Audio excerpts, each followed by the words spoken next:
He pointed his gloved hand at the Seri, trembling child, and sneered, "One wrong note and the streets will swallow you, forever."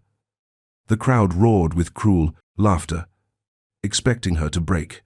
But instead, Mila raised her battered, cardboard keyboard like a shield, her dark eyes steady. In that frozen instant, even power seemed fragile. What would you have done? Stand with her or stay silent? Tell me in the comments if she plays the piano.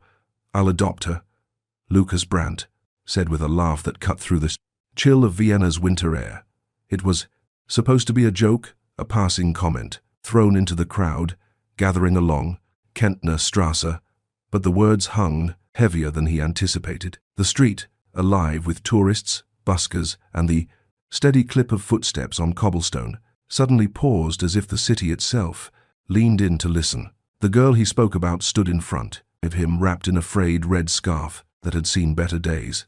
She couldn't have been more than 7 years old, her dark hair peeking out beneath a knit cap, her eyes steady and unblinking.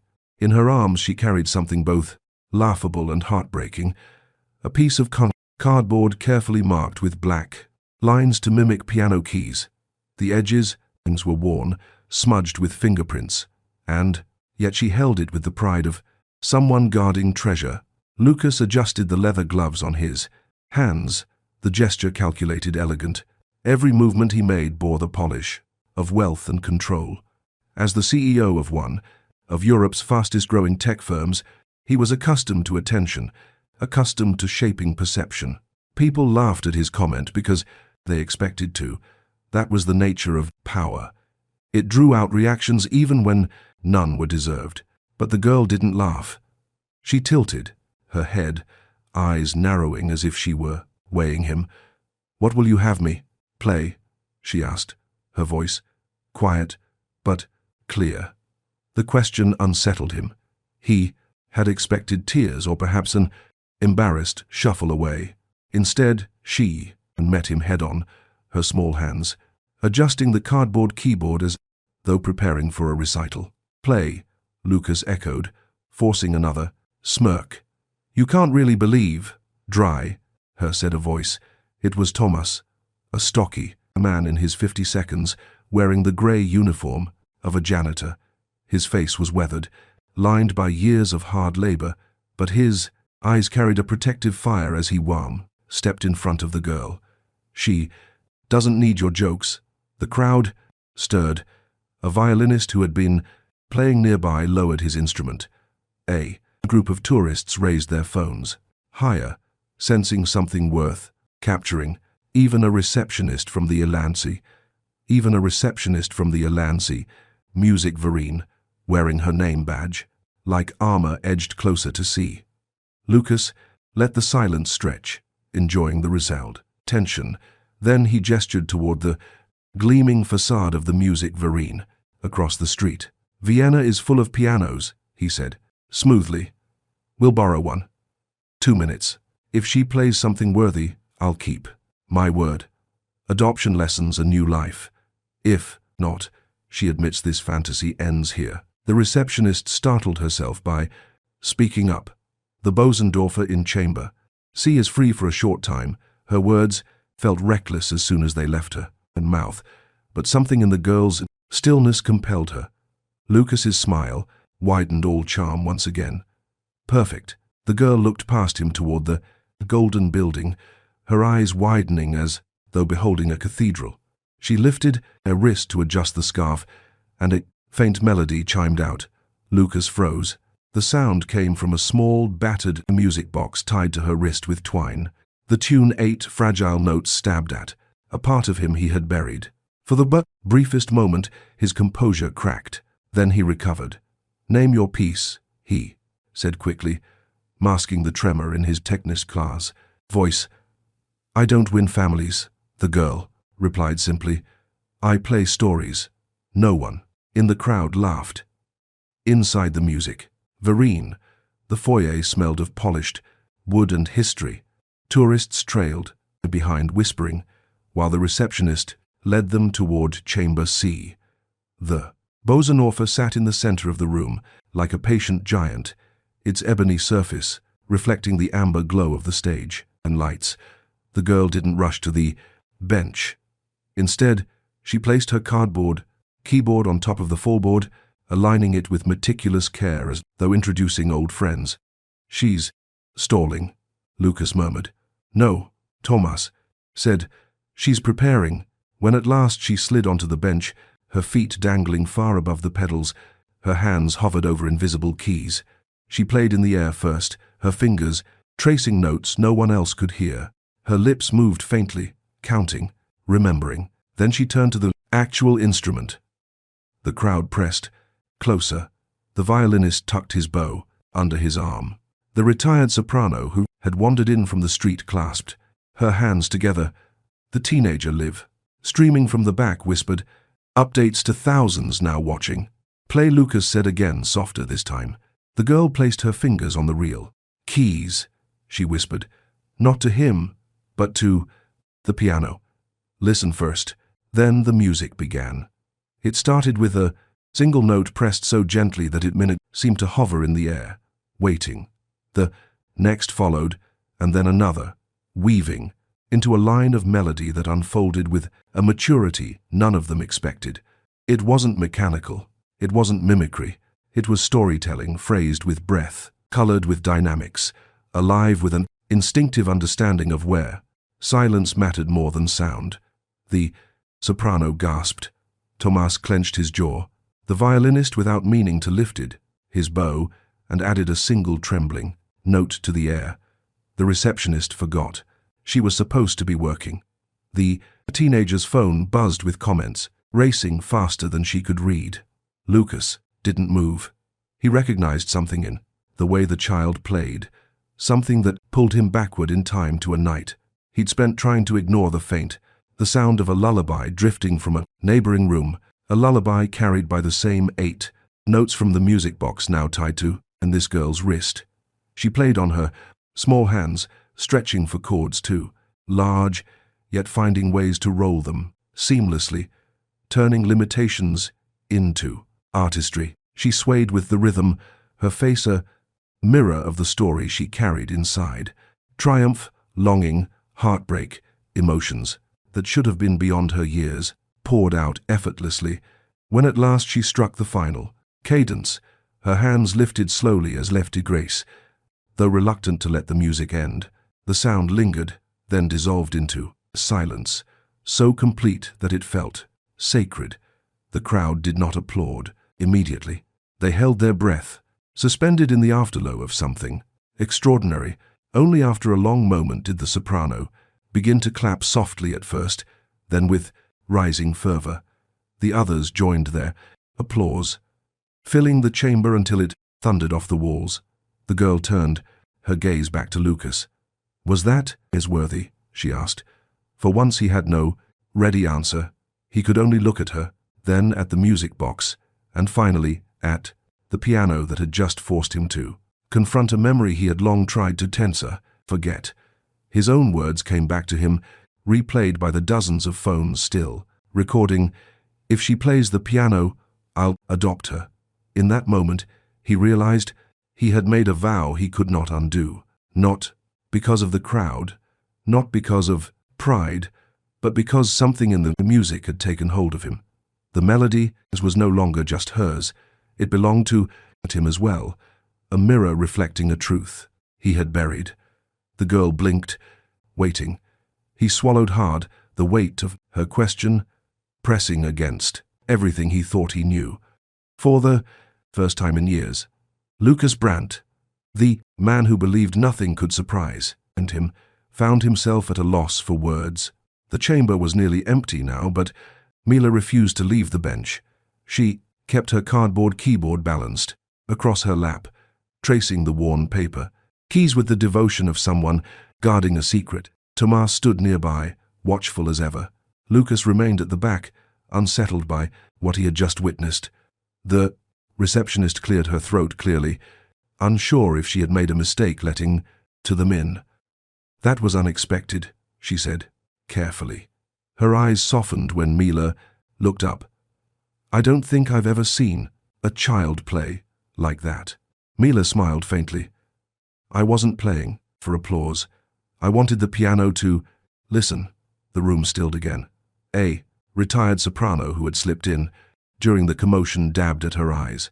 The violinist, who had stopped playing, outside to witness the scene, left a single coin on the lid of the Bösendorfer, an offering, not a payment. Lucas walked down the aisle, his expression carefully guarded. Why carry that? He asked, nodding to the cardboard. It's my practice. Mila replied. At night I play here with my fingers and hear the notes in my head. I've learned more than 100 pieces this way. She tapped the paper gently. The music doesn't care if the keys are real. Thomas shifted uncomfortably, expecting Lucas to scoff, but instead, Lucas crouched closer. Show me. Mila placed the cardboard across the fallboard and began to play. Her fingers moved with precision, lifting and pausing as though invisible sound surrounded her. At first, it looked like a child's game. Then, the rhythm of her gestures began to pull at the memory of those who had just heard her real performance. Somehow, they could almost hear the ghost of the music. Faint but undeniable. She glanced up. Do you see the colors? Colors. Lucas frowned. Yes, she whispered. Every key has a color. C. Major is yellow. F minor is dark blue, like shadows. Some chords sparkle like fire. Some feel like rain. That's how I know when I'm right. The colors tell me, the soprano gasped. Synesthesia. The teenager holding her phone muttered. She actually sees music. Mila nodded.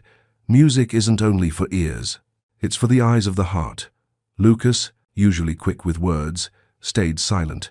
He sat heavily in a nearby chair, as though lowering himself might help him. Understand, the violinist called out, softly.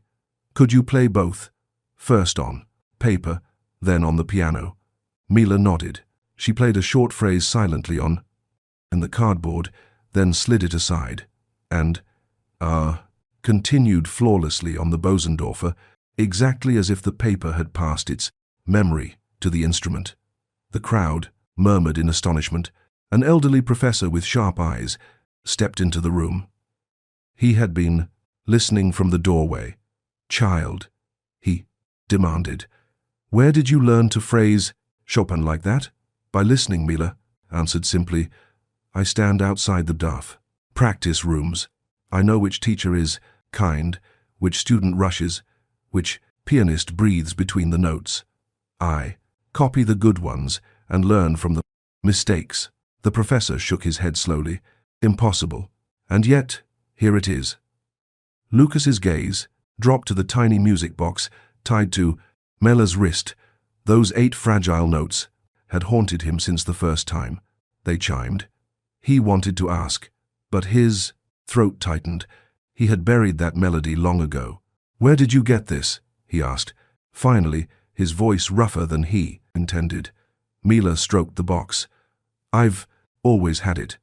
Thomas says it's broken, but it still plays enough for me to hear the story inside. She wound it gently and the room filled with its fragile song. The professor stiffened. The soprano clutched her chest. Lucas closed his eyes against the flood of memory snow on a balcony. A funeral no one talked about. Mila tilted her head. Do you know it?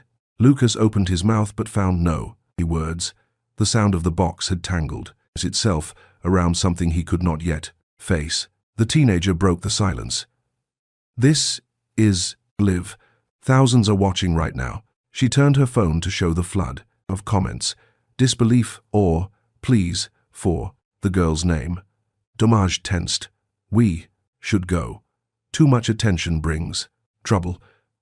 But Lucas did not move. He watched the child who could play paper like ivory, who saw rain and fire and harmonies, who carried a broken music box with the weight of a legacy he could not name. In this small chamber, under the shadow of chandeliers meant for masters, a girl with cardboard keys had shaken the foundations of his world. He understood dimly that nothing in his life would remain the same. Snowflakes drifted lazily across Vienna as Lucas sat in a small cafe opposite street. Stephen's Cathedral. The spires loomed, through the falling white like black, fingers reaching into the clouds around him. The room buzzed with the clatter of cups and low conversations, but Lucas's attention remained fixed on the little girl across the table. Mila had her cardboard keyboard propped against the wall beside her chair, as if afraid the world might take it from her. Tomas sat between them, protective as always, his broad hands cupping a steaming mug. Lucas had not intended to bring them here. After the chaos of the Musikverein, the applause and the sudden surge of attention from strangers, and with phone's instinct had driven him toward a quieter place. But the melody of that battered music box followed him, still refusing to loosen its grip. Mila leaned over a napkin and began sketching lines, her tongue peeked from the corner of her mouth as she drew, pressing firmly as though her pencil could carve music into paper. When she finished, she pushed it toward Tomas. "That's the part that's missing," she explained. "The box doesn't play it anymore, but I can still hear it." Tomas frowned. "What do you mean, Jess?" "The bridge," she said softly. "It's like a staircase of notes. The box skips, but in my head, the colors finish the climb." She pointed to the pencil stave she had, filled in the tiny notes marching upward. This is how it was meant to sound. Lucas felt his chest tighten. He knew that phrase, not because he'd ever heard it played, but because the ghost of it had haunted him since his youth. The tune belonged to someone else, a memory that hurt, too much to name. He excused himself, pretending to take a call. Outside in the icy air, he dialed an old number. Within minutes, a tall man with a weathered coat and sharp eyes joined him. Detective Ray Clean had worked for Lucas before discreetly, solving problems that never reached the problems. "Press." "You sounded urgent," Ray said.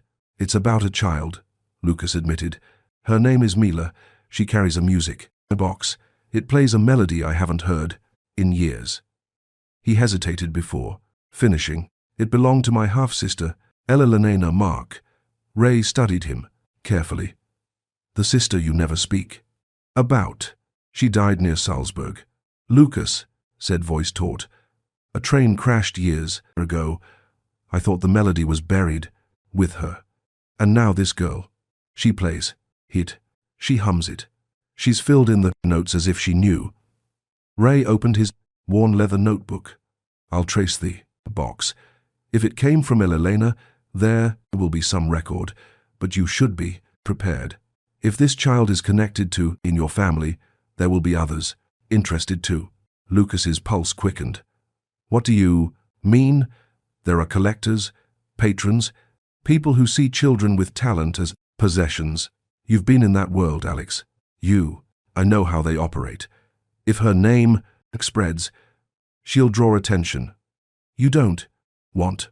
Lucas looked back through the cafe, the window where Mila now sat, coloring her napkin composition with shades of blue and yellow. "She already has," he said, quietly. When he returned inside, Mila looked up with bright eyes. "I fixed the song.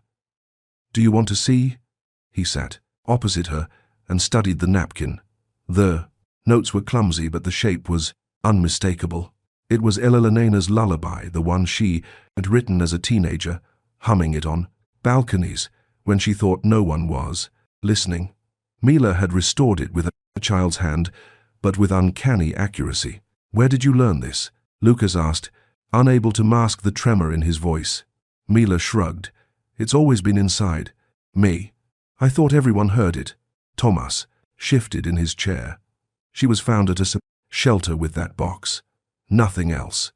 I tried to keep her safe, but now people notice." As if to confirm his words, the cafe door opened, and a man in a dark Cellisi coat stepped inside. He moved with the assurance of someone accustomed to being obeyed. His gaze swept the room, lingering on Mila before he approached the counter with a polite smile, nothing outwardly threatening, yet Lucas felt a prickle at the base of his neck. The man introduced himself quietly to the barista as an administrator from a Brederdivany cultural foundation. We're very interested in promising youth. Musicians, he said, though his eyes never left Mila. Lucas understood. Immediately this was no coincidence. News of the performance had traveled quickly, perhaps through that teenager's live stream. Already strangers were circling. Mila, oblivious, kept drawing. She added little bursts of color around. Her notes, yellow here, blue here. That's how the melody finishes, she said, proudly. Lucas leaned forward. Mila, this melody, has anyone ever told you where it comes from? She shook her head. It's just mine. I dream it. I play it, Tomas says.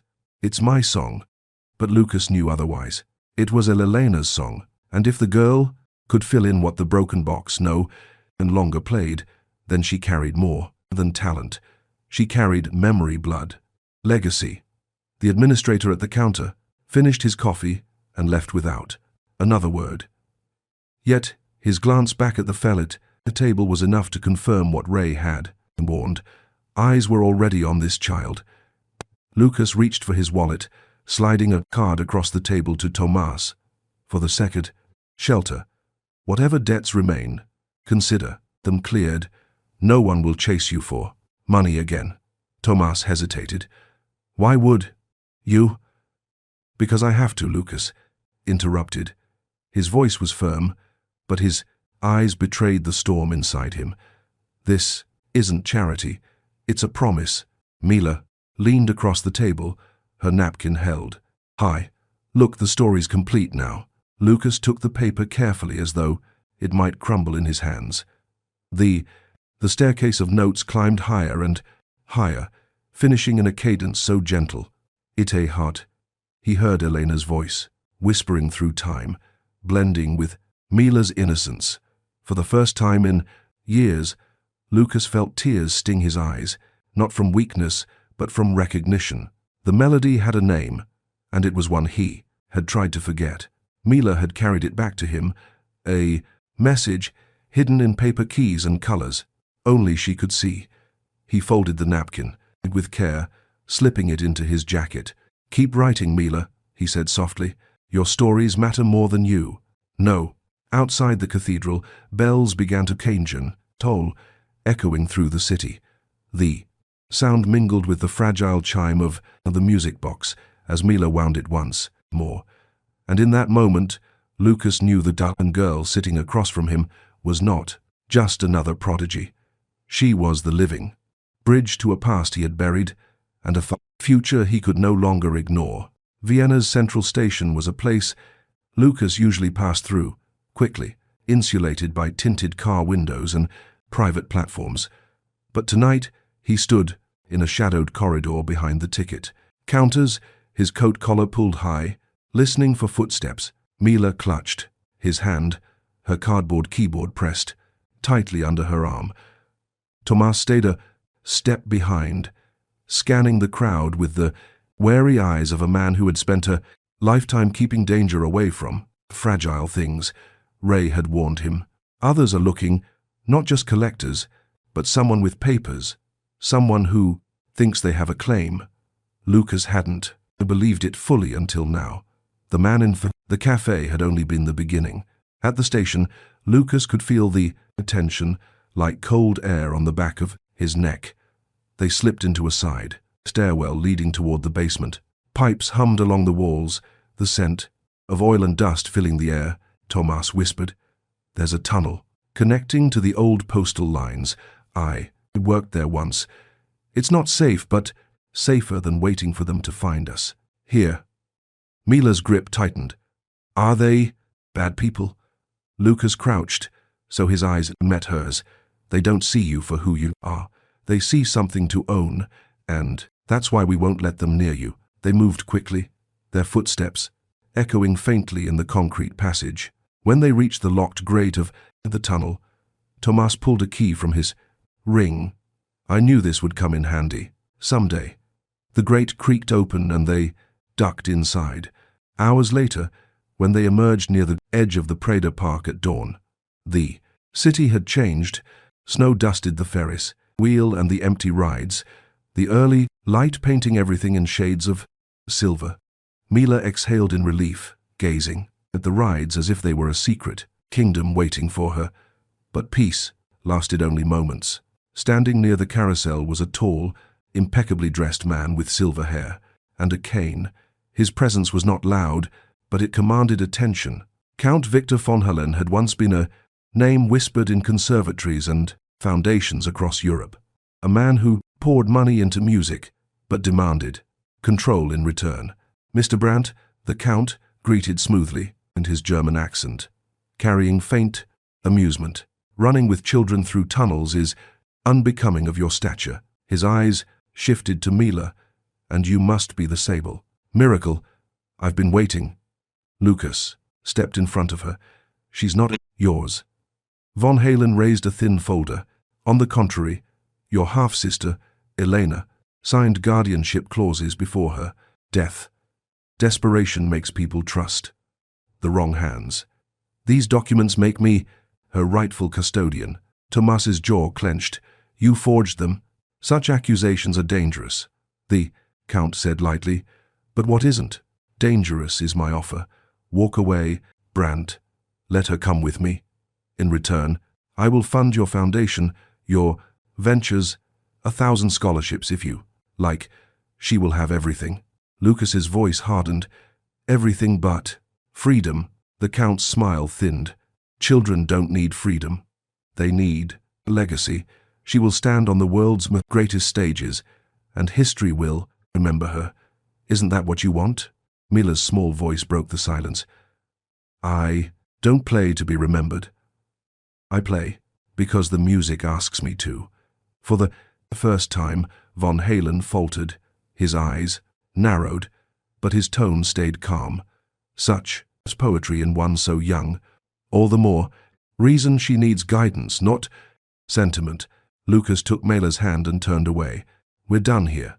That was how the quiet war began. It was not fought with guns or knives, but with filings, inspections, and veiled threats. Overnight, Lucas found his company targeted with audits, his accounts frozen for hours at a time. His reputation whispered about in corridors of power.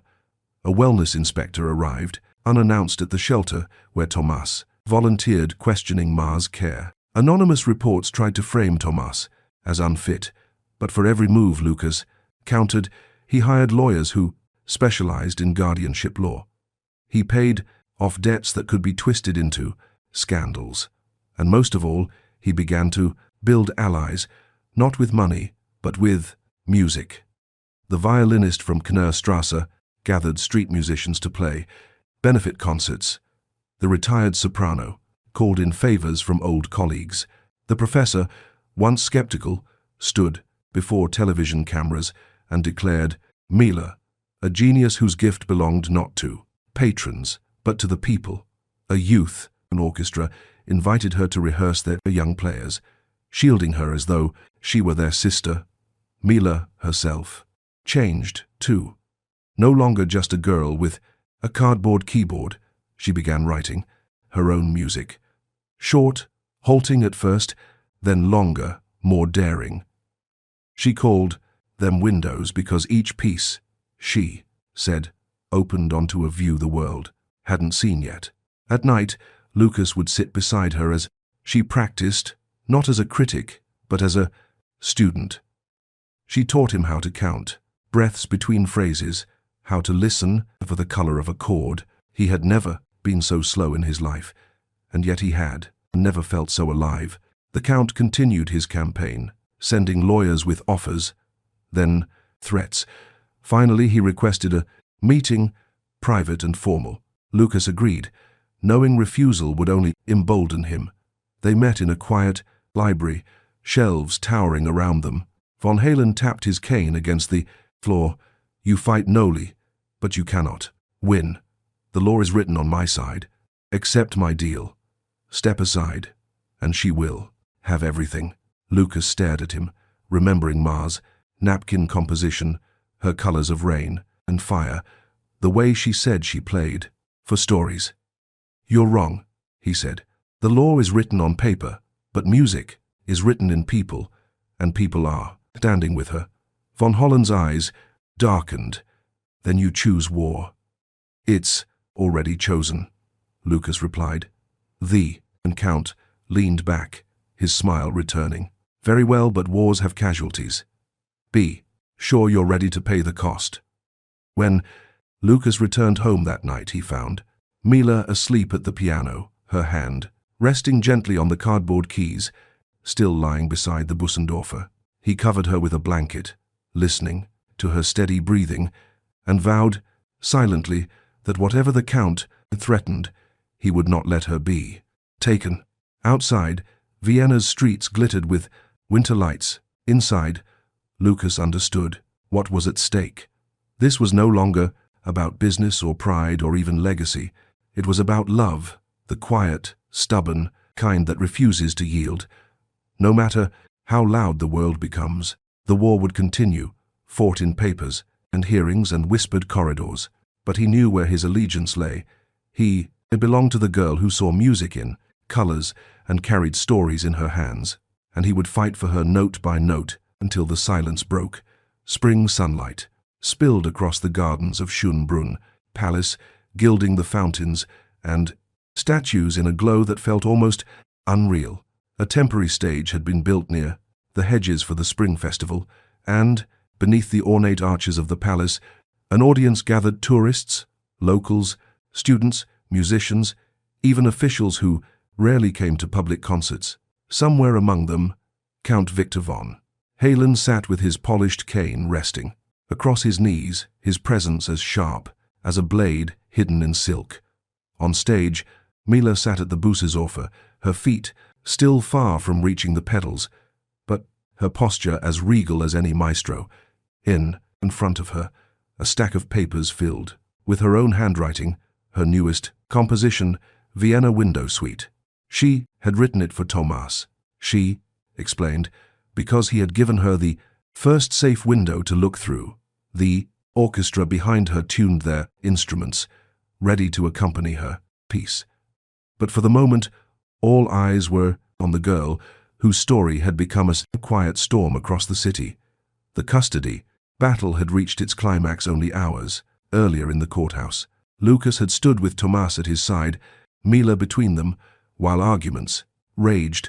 The Count's lawyers brandished Elena's desperate signature like a sword, insisting it was binding, insisting legacy had to be preserved. Lucas spoke not of contracts, but of family, of love, of the child's own voice. Then Mila herself had spoken her words, as simple as they were, devastating. Family is not paper. Family is who waits for you when you're scared. Judge Marianne Bauer, a woman known for her stern rulings, surprised everyone when she smiled at Mila. That is the clearest truth I've heard in years, she said, and with that she granted permanent custody to Lucas with Thomas as co-guardian. The Count had risen furiously, his cane striking the floor, but the gavel had already fallen. Law for once had sided with love. Now the stage belonged to Mila and her. Music would speak louder than any decree. She placed her hands on the window keys, took a breath, and began. The opening of Vienna Window Suite was delicate, almost shy, like a child, pressing her face to glass. Soft harmonies rose, colored by strings that shimmered behind her. Then the melody grew, notes tumbling upward, gathering strength. Each phrase painted a scene: the snow outside the music vereen, the narrow tunnels beneath the station, the hush of dawn at the Prada. She had turned her own story into music, and it unfurled like a map only she could draw. Halfway through, she paused just long enough to glance at the audience.